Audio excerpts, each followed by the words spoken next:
lake again. We're practicing techniques. And I finally come to realize I'm gonna show you something I've been doing for 25 years, and I'm gonna put it on the video so you can see what it is. Y'all know that this is a square bill, right? And it only goes like 1 or 2 feet under the water. How would you like to throw this square bill in 25 feet of water?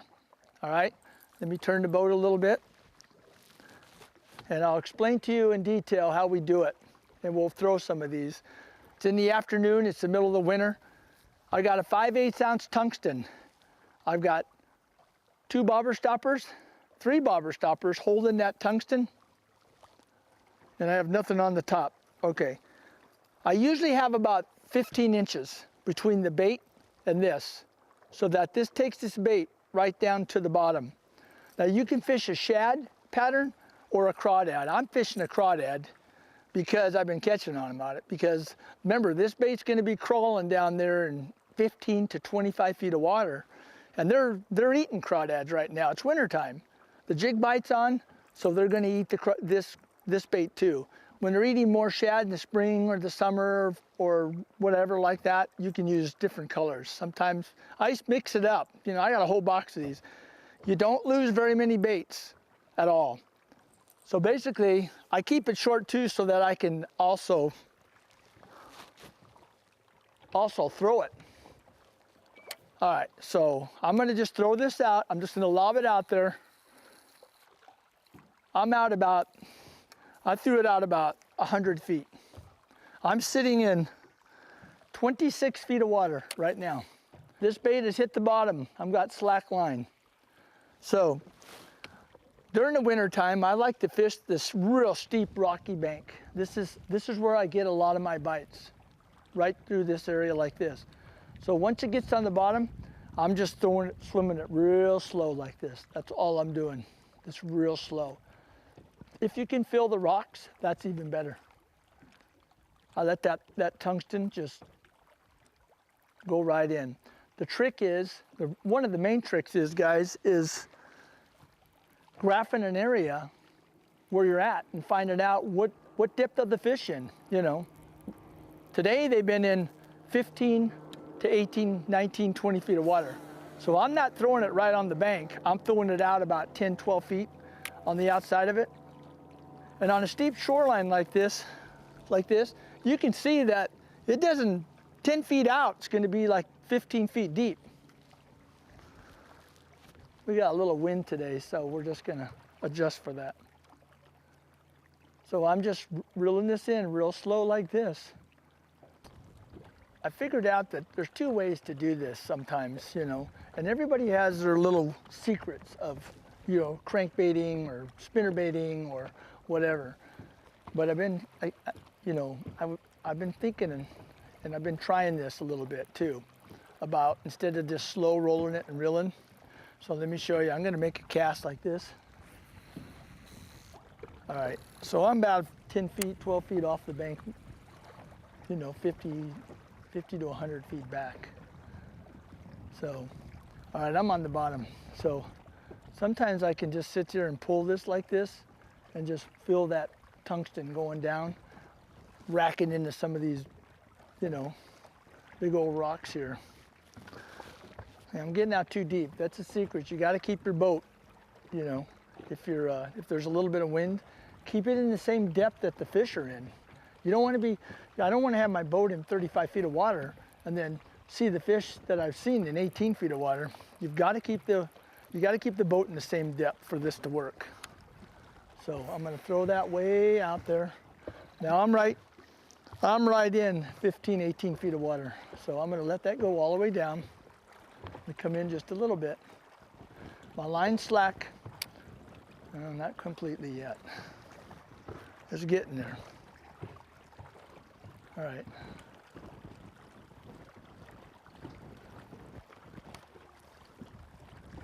So I'll just pull this along like this, and then I'll just wind up to it. And then I'll just hold it down to the water so that thing stays down. Because you want this actually ticking some of these rocks. That's what you want. I'm in 20 foot of water right now, and look how close I am to the bank. I'm pretty close, so if you can remember that. This works really good. We got really windy conditions out here on the lake. That's why we're tucked into this bank, but I like these steep, rocky banks.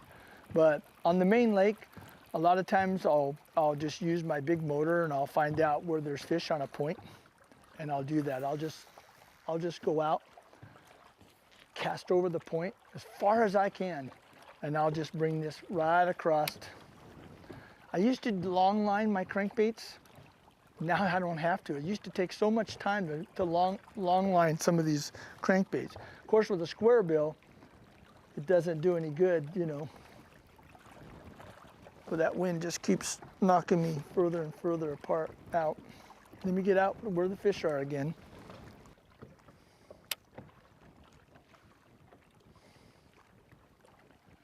All right, so we're just gonna, I'm letting this hit the bottom so these rocks can tick these rocks. Okay, now yeah, I mean they're stuck. Nope, I got a fish on, it's coming. Sometimes you can hang up on these rocks, but right now I do have a fish. He's coming up. If you want to keep your fish down, put your rod down in the water like this. Try to hold them down, because in a crankbait or a jig or something, oh gosh, it's a big fish. It's a big one. I was trying to do just what I didn't want him to do. You know, real slow, keep my crankbait down. He's a good fish. 2.5 or 3 pounder. Here he comes. We got color there. Oh my gosh, there's only one hook in there. I'm gonna get him up in case he comes off so you can get a good look at him. Come on, don't jump. Nope, don't jump. Don't jump, don't jump. Oh, woo. Look how I had him hooked. I had one little hook stuck in his mouth. Woo, that's a good fish, guys. That's a nice Bartlett Lake bass. Look at that. That's a beautiful fish. Boy, where are those fish for me in the tournament? My gosh. All right, let's let this beauty go. No crawdads down there. What a bite. Oh my gosh. All right. Yeah, this color is really, really pretty. See if he goes back down. Yep. He came out of about 20 feet of water, 21 feet of water. So, you know, sometimes if they don't go down, I have to get the needle out and re-needle them and let a little air out. But you can see my point, can't you? How many times do those fish ever see anything that small? 21 feet down. That looks just like a little crawdad just itching along the bottom. You know, that was a gimme because my sinker hit the bottom and I just started to reel and I thought, man, am I stuck or do I have a fish? Keep reeling till that line gets really tight till you know if you got a fish or not.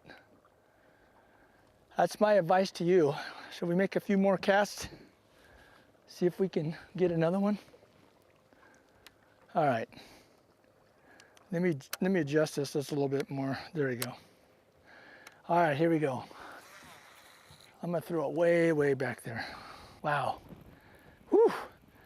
Boy, I tell you, when you catch a fish like that at Bartlett, it's nice. I'll tell you, it's. All right, there we go.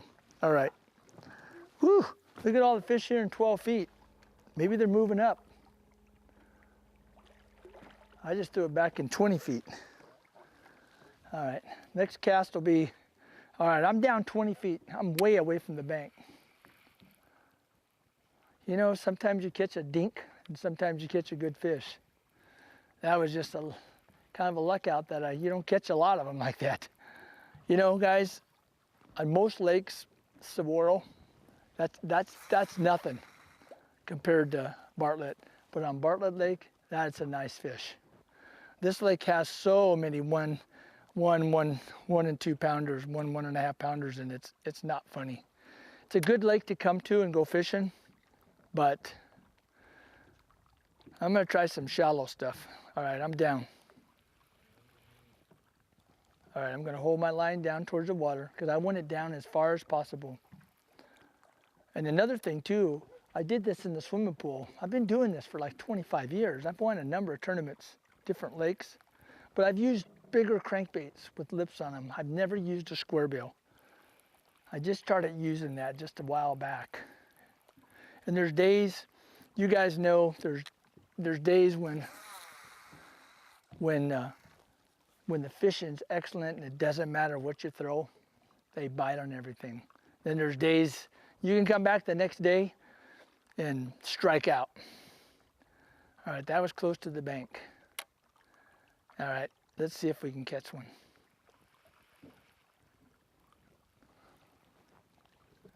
Oh, the wind's dying down, that's good. I'd look over my shoulder and see my graph. Sometimes you can stop cranking because the weight's gonna take it back down, and that little crankbait's gonna be right down to the bottom again.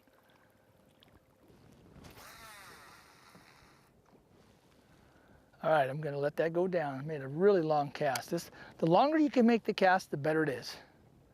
So I'm watching my line, I'm letting line out. It's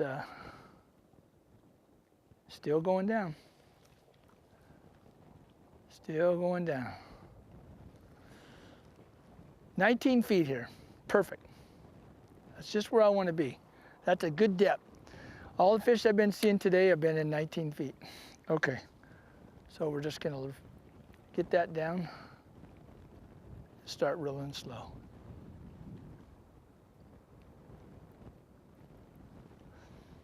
Let that thing go down, let it bump the bottom. Bump, bump, bump, bump, bump. There, oh shoot, he's on the bottom. Oh, he's stuck in something, a tree or something. What in the world? I didn't think there was any trees here. Oh shoot. Oh, he came out of the tree. He's out of the tree. What a luck out. He's not big, but he's a fish. Oh, look at that crankbait in his mouth. Look at this. Oh, that ain't a bad one. You know, that's a good 1.5-pound fish. Again, one hook. Man, that scared me. I didn't know there was any trees along here. Could have been a big old rock. My gosh. I only had one hook in there, but by the time I get done with it, he's got a couple dozen hooks in there. Anyway, just a nice fat one. Must be a female. It's got a big old bulge there. So we're gonna just let this one go as soon as I get away from the rocks with my motor. All right, ready? Here we go. Let's let this baby go. Okay, little guy. Going down. All right. Okay. All right. I hope you got the gist of this. You could fish this all day long and do this. We don't have much time. The wind's kind of gusting and not gusting, and so we got to get things done while we can. All this does is add another tool for you to use. That's all it is for, you know. Square billing in 25 feet of water. Gotta love it.